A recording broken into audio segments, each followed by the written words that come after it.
قداش من جابوه؟ لازم تشوف 95 زي فيكم فس هكا شويه.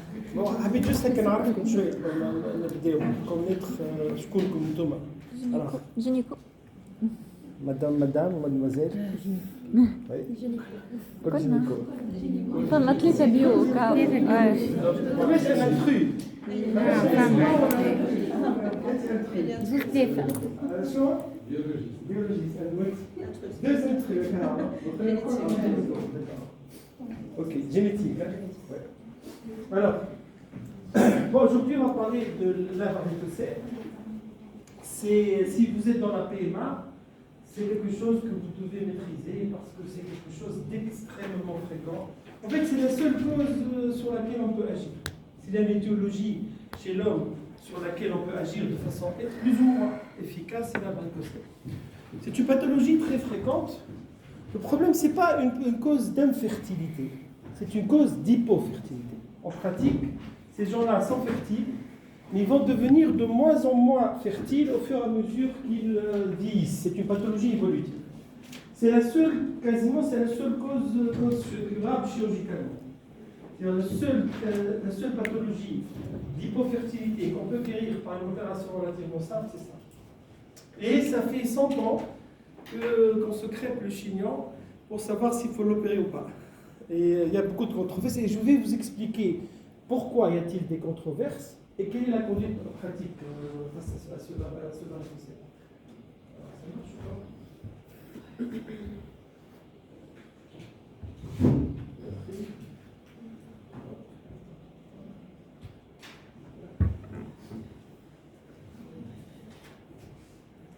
Alors, quelles sont les causes de la controverse? Vous savez que le varicocèle, on va voir tout à l'heure, c'est 15% de la population. Si vous étiez, nous on est quoi, 1, 2, 3, 4, 5, on est 5 mecs ici, il y en a un qui peut avoir un coup de varicocèle. Ok? Seulement, c'est statistique. Seulement sur ces 5, sur cet homme sur 5 qui aurait un varicocèle, 1 sur 5 de ces 1 sur 5, donc 20% de ces gens qui ont une varicocèle souffriront à un moment ou à l'autre d'une hypofertilité. En fait, ils seront hypofertiles, mais trop tard. L'hypofertilité va apparaître après qu'ils aient complété leur famille, finalement. C'est ça le truc. Ils vont avoir des enfants assez tôt. Et en plus, il y a d'autres facteurs qui sont impliqués dans l'infertilité. C'est vrai que le traitement de la varicocèle, ça améliore le spermogramme, mais pas forcément le taux de grossesse. Et puis maintenant, vous savez que l'intéressant du spermogramme, c'est la civilisation. Moi, quand j'ai fait mes études de médecine, la limite était à 20 millions, maintenant c'est 15. Donc on parle d'une nouvelle limite à 10. Donc le spermogramme de toute la population mondiale, il est en train de chuter à cause de la pollution, à cause de notre module. Et puis vous allez voir qu'il y a des centaines d'études publiées, des milliers d'études publiées. Mais il y en a 2 ou 3 qui sont valables scientifiquement, qui disent que c'est 200 patients. Et je vais vous expliquer pourquoi. Alors c'est très vieux le varicocèle, on connaît ça depuis l'Antiquité. Celsus l'a déjà décrit, Ambroise Paré, le père de la chirurgie vasculaire, on a parlé. Les premières opérations, c'est assez tôt. Hein. On a commencé à faire des ligatures inguinales, Première Guerre mondiale. Palomo, 1949. Donc ça reste quelque chose d'assez vieux. La définition, c'est une dilatation varicoeuse des veines du plexus pompidifère. Est-ce qu'il faut un reflux? Il faut un reflux dans la varicocèle primaire idiopathique, celle que vous allez traiter. Dans la varicocèle secondaire, due à une compression par une tumeur, par une thrombose, il n'y a évidemment pas de reflux, donc ce n'est pas réductible en position couchée. La varicocèle primaire est très fréquente, mais c'est idiopathique. On ne sait pas pourquoi ces gens-là font une varicocèle. Ils sont paraqués, ils sont grands. Tous les joueurs de la NBA qui jouent au basket professionnel, ils ont tous une varicocèle. On ne sait pas pourquoi.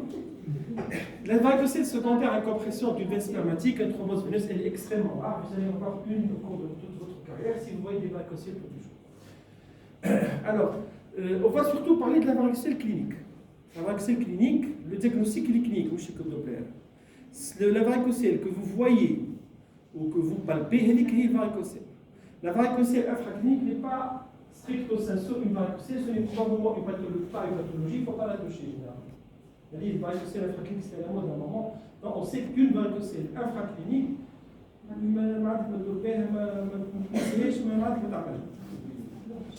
elle est gauche dans 80-90% des cas, bilatérale dans 10-20% des cas, c'est rare, ça peut être droite isolée, mais c'est rare.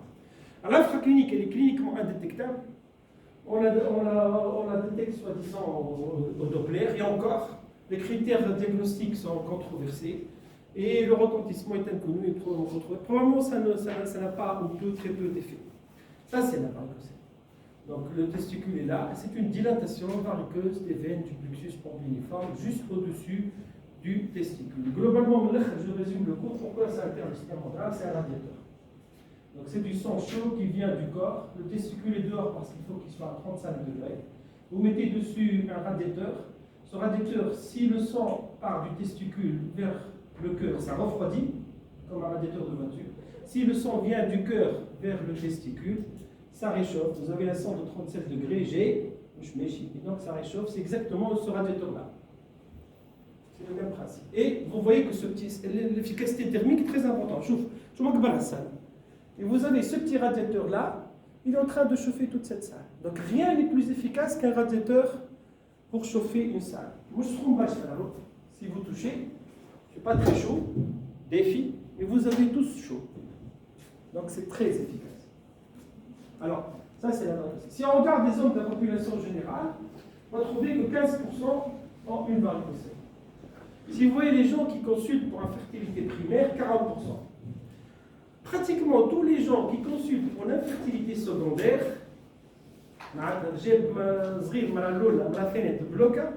vous aurez presque toujours une varicocèle. Qu'est-ce que ça signifie? Ça signifie que c'est quelque chose qui donne une atteinte progressive de l'infertilité. Le varicocèle, il apparaît à l'adolescence, lors de la crise de croissance. En 12 ans, 16 ans, j'ai un varicocèle. À 20 ans, il est normal. À 25 ans, 30 ans, vous avez une asténotérato. À 35 ans, une oligoasténotérato. Et à 40 ans, probablement une azo. Ok? Donc c'est une atteinte progressive de la fertilité. Heureusement, 80% des hommes avec varicocèle sont fertiles. Ils ne le resteront pas. Mais au moment où la famille se constitue, ils sont toujours fertiles. Et même avec une ATS, vous n'êtes pas infertile, une asténotérato, vous avez une hypofertilité. Alors ça apparaît à la puberté. Et quand on regarde, c'est des sportifs. Quand le même du sport, voler, les joueurs d'équipe nationale, ils ont tous une varicocèle. Tous ceux qui sont des athlètes. 30% c'est les jeunes du Milan AC. Et c'est probablement que ça augmente avec la taille. Et aussi le poids, mais surtout la taille. C'est la cause la plus fréquente et c'est la chirurgie de varicocèle, la seule pratiquement, ou la plus pratiquée, la chirurgie de l'infertilité. Vous prenez une clinique, là c'est une clinique, c'est juste ça c'est une clinique fertilité à l'américaine. Aux États-Unis, ils ont des instituts de fertilité. Donc vous avez tout regroupé, premier, deuxième, troisième étage. Vous voyez que sur 1430 personnes qui consultent pour une infertilité, pratiquement la moitié, c'est une histoire de varicocèle. Tout le reste, c'est très rare. Ou varicocèle ou idiopathique. L'obstruction, tout le reste, c'est beaucoup plus rare. Alors, un peu d'anatomie. Donc, le testicule est là. Ça, c'est le plexus pompiniforme. Évidemment, on va voir tout à l'heure, c'est la veine spermatique. Elle va aller vers la veine rénale. Mais il y a des anastomoses. Il y a des anastomoses avec tous les vaisseaux de la région, avec les vaisseaux iliaques, avec la veine iliaque externe, et avec la veine iliaque interne. Et parfois même avec, vous allez voir, même avec la circulation autre, même vertébrale. Donc, aucune chirurgie de varicocèle ne garantit un taux de réussite de 100%, c'est impossible. Il faudrait couper le patient en deux. Le taux de récidive, il y a toujours un taux de récidive qui n'est pas nul, mais qui varie selon les techniques, parce qu'il y a des anastomoses et c'est normal. Donc si vous avez un patient qui a été opéré pour varicocèle, il revient pour récidive, ne lui conseillez pas de porter plainte contre le médecin. Ça ne sert à rien. Il n'y a aucune technique qui fait du 100%. Donc évidemment, ça, vous connaissez ce schéma. Donc à droite, ça se gêne, la veine testiculaire se jette dans la veine cave inférieure avec un angle aigu. À gauche, elle se jette avec un angle pratiquement de 90 degrés dans la veine rénale gauche. et les plus hautes, il y a une différence de 10 cm ici. Et il y a des anastomoses. Donc si moi je vais faire une chirurgie de la varicocèle ici, si je coupe ici, ça peut se réperméabiliser. On n'arrivera jamais, aucune technique ne donne du 100%. Et je vous le prouve, regardez ici. Ça c'est 2 phlébographies. Donc ça c'est un patient, les deux ont une varicocèle. Donc ça, ce patient c'est un cas simple, il a une veine unique. Au fur et à mesure qu'on descend, le nombre de veines augmente. Là c'est rétropéritonéal, une seule veine. Dans le canal inguinal, ça commence à 2, 3, 4, 5, 8, 10, 12, jusqu'à ce... Mais ici, il n'y a pas de anastomose. Ça, c'est un autre cas. Ça, c'est la veine testiculaire. Et vous voyez qu'une anastomose avec l'autre côté, une anastomose avec la veine fémorale, une anastomose avec la circulation vertébrale. Donc, on comprend bien qu'aucune technique ne va réussir à... Il peut récidiver, mais bon, il aura 5, 10, 10 ans, quelques années de fermeture de ce radiateur en attendant la réperméabilisation. Alors c'est plus fréquent à gauche, probablement d'abord parce que la veine gauche elle est plus haute, la veine spermatique, la veine rénale, l'abouchement de la veine spermatique c'est plus haut à gauche, surtout, mais il y a une différence de 8 à 10 cm, donc il y a plus de pression. En plus, l'une se jette dans la veine rénale, c'est pas débit l'autre, dans la veine cave inférieure, donc il y a un débit négatif, il y a un débit plus important, donc il y a un meilleur drainage à droite. Et puis, comme c'est à angle droit à gauche, il y a des turbulences à ce niveau. Peut-être à angle droit, vous pouvez avoir de la turbulence. Alors, est-ce qu'il y a un problème de valvule? Pendant longtemps, on a pensé que la varicocèle, c'était une histoire de valve pathologique. Mais on sait maintenant qu'il y a des gens qui ont une varicocèle avec des valves fonctionnelles et des gens qui ont qui n'ont pas de valve, mais qui n'ont pas de varicocèle. Donc, ce n'est pas très clair. Vous allez voir. Alors la varicocèle primaire classique, non seulement c'est une dilatation ici, mais n'oubliez pas, c'est un reflux. Lique à la base. Qu'un femèche reflux, moi je varicocèle primaire. Et c'est ce reflux, joue en tandem sroul qui donne la pathologie. Alors il y a des cas très rares, de moins en moins rares, on va dire, de varicocèle secondaire. Je vous fais un saad. Par exemple, vous avez le syndrome de Nutcracker. Nutcracker, c'est un opéra de Mozart, mais c'est aussi le casse-noisette, le truc avec lequel vous cassez les noisettes. Et le Nutcracker, c'est une compression. C'est une anomalie, c'est une compression. La veine rénale est comprimée par une pince constituée entre l'artère mésentérique supérieure et l'aorte. L'aorte, l'artère mésentérique et l'artère mésentérique. Normalement, la veine rénale. Quand l'angle est large, comme ici, il n'y a pas de Nutcracker. Quand l'angle est très aigu, c'est une malformation. Vous aurez une compression. Bon, ça peut donner des douleurs lombaires, une hématurie, parfois même une thrombose et accessoirement une varicocèle. Et puis, de temps en temps, on peut voir des cas comme ça de varicocèle dû à un cancer du rein, de varicocèle dû à une thrombose de la veine, tumorale. Donc ça c'est très rare, c'est pas votre... c'est un patient qui est vieux, biflant, apparition soudaine d'une varicocèle. Or, le varicocèle ça n'apparaît pas à un âge avancé, ça apparaît à la puberté. Et qui apparaît rapidement, à droite, isolée, ce qui est rare. Et puis surtout, la varicocèle, elle apparaît en position debout. L'examen de la varicocèle debout, l'écho Doppler debout. Une autre varicocèle est en position là. Donc une varicocèle qui persiste, qui a le même grade en position debout et couchée, qui n'est pas réductible par la simple position couchée, c'est secondaire. Donc si vous recevez une écho Doppler, en position couchée, jetez-la. Beaucoup de radiologues font des échos Doppler de la varicocèle en position couchée, ça n'a aucun sens. Varicocèle, c'est une varice tout dans le Quand il se couche, ça disparaît, il diminue, comme grade 3 comme grade 1, voilà, elle disparaît. L'échographie va montrer que la varicocèle a disparu ou a diminué. Si ça persiste, c'est que, évidemment, ce n'est pas une histoire de reflux dû à la position debout, c'est parce que la veine est touchée par le tube. Ok? C'est clair, hein? Alors, est-ce qu'il faut se mettre à chercher des tumeurs chez toute varicocèle? Non. En pratique, d'après les recommandations, ça ne sert à rien. Le patient hypofertile qui vient vous consulter n'aura presque jamais de tumeur. c'est un autre tableau, une autre présentation, une autre épidémiologie. Alors qu'est-ce que ça donne sur le spermogramme? Ben, ça bousille tout. Ça va donner au début une asténozoospermie, une diminution de la mobilité qui va s'aggraver. Ça va donner une tératospermie, mais une tératospermie un peu spéciale. C'est ce qu'on appelle un stress pattern, un pattern de stress. Donc c'est surtout la tête, un allongement de ces modifications au niveau de la tête du spermatozoïde. Ça va donner par la suite une diminution du nombre, une oligospermie. Et au niveau moléculaire, on va avoir tout. Une fragmentation de l'ADN, une augmentation de taux d'anémie, tout.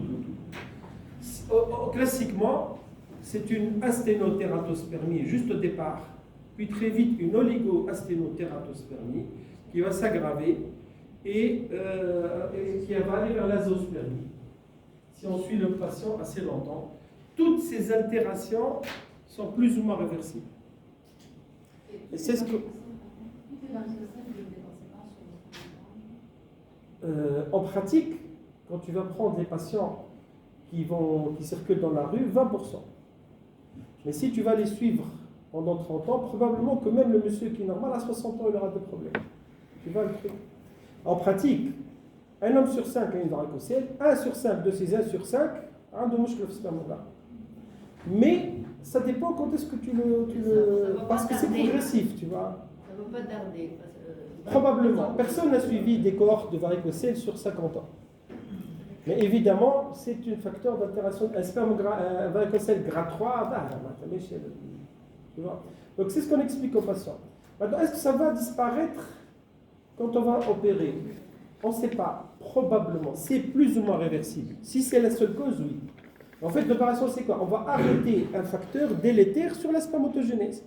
Si le processus de cicatrisation au niveau du testicule est encore viable, il va s'améliorer. Il s'améliore presque tous, mais ce n'est pas garanti. C'est pareil, c'est un monsieur qui fume, qui a une exposition au toxique, qui a un mauvais spermogramme. On a arrêté de fumer, on a arrêté l'exposition toxique. Et on attend que ça cicatrise. D'accord? Donc c'est plus ou moins réversible. C'est très souvent réversible. Il ne faut jamais le promettre au patient. Ça dépend du grade. En fait, le problème de la fertilité, c'est toujours beaucoup de facteurs. Et souvent, le varicocèle est autre chose aussi. Tu vois, c'est ça le problème. C'est la civilisation.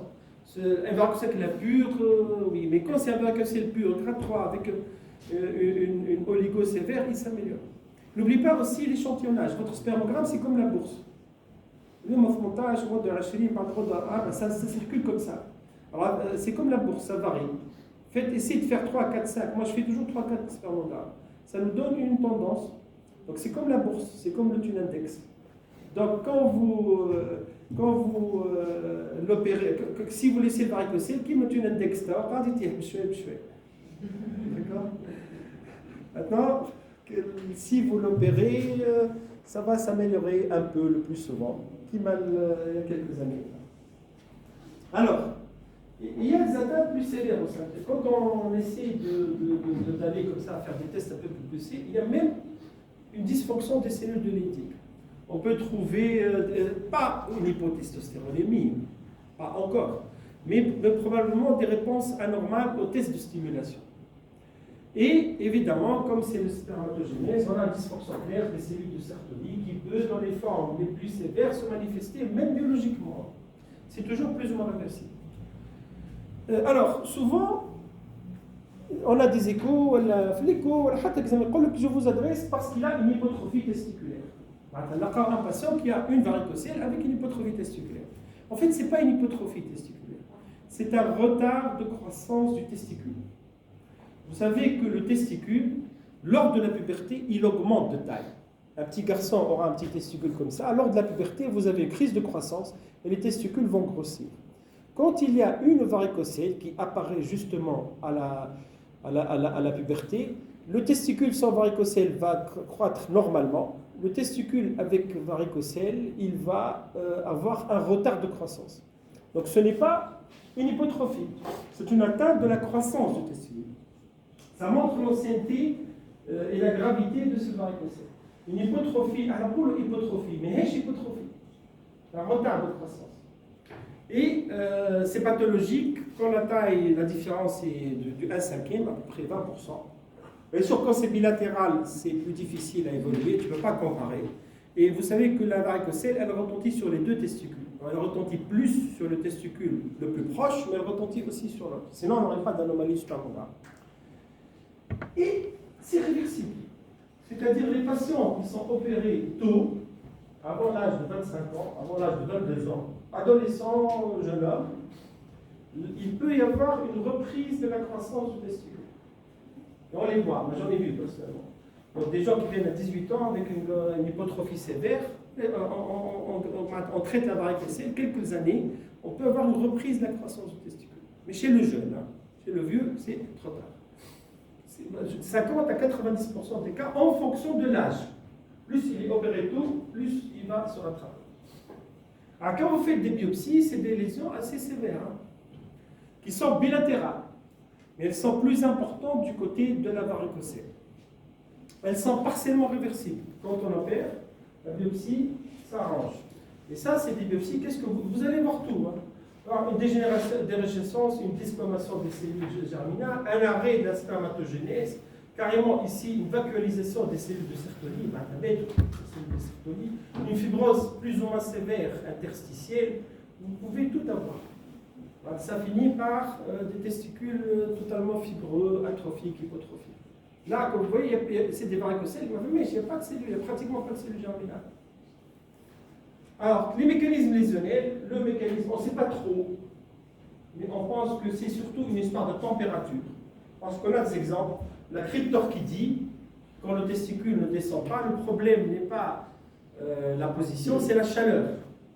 Vous savez que maintenant, il y a des contraceptifs masculins, c'est des slips qui remontent les testicules dans les aines, qui sont un peu compressifs, et ça marche. Vous avez la contraception chinoise, c'est les Chinois se mettent de l'eau chaude tous les jours sur les testicules pour réduire la spermatogénèse.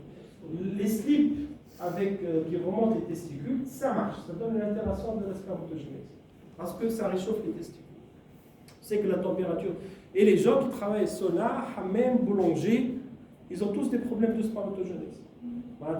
Hammam, sauna, boulanger surtout, ou la pizzeria. Parce qu'il est dans la pizzeria, il est 24/24, il est devant le four, le الحداد يضرب ضرب ويرتاح. اما اللي يخرج من 8 تاع الصباح ل 8 تاع الليل قدام الفور ابواء بيتزا ماشي بيتزا تخرج نضرب في on peut pas mettre de haute sur un four à bois, ça marche pas mal. OK. Alors, mais également d'autres paramètres, une augmentation de l'œdème interstitiel évidemment, l'augmentation des radicaux libres parce qu'il y a un défaut de drainage, une diminution du drainage des toxiques, peut-être un reflux des métabolites surrénaliens qui viennent de la surkhatria. C'est sur le hack, le surrénal qui rejoint pas le drainage, dans le four, dans l'autre. Et peut-être les altérations endocriniennes subcliniques qui sont à l'intérieur du testicule. Alors, cliniquement, c'est asymptomatique, mais chez le GA, c'est plus souvent asymptomatique, découvert par le patient ou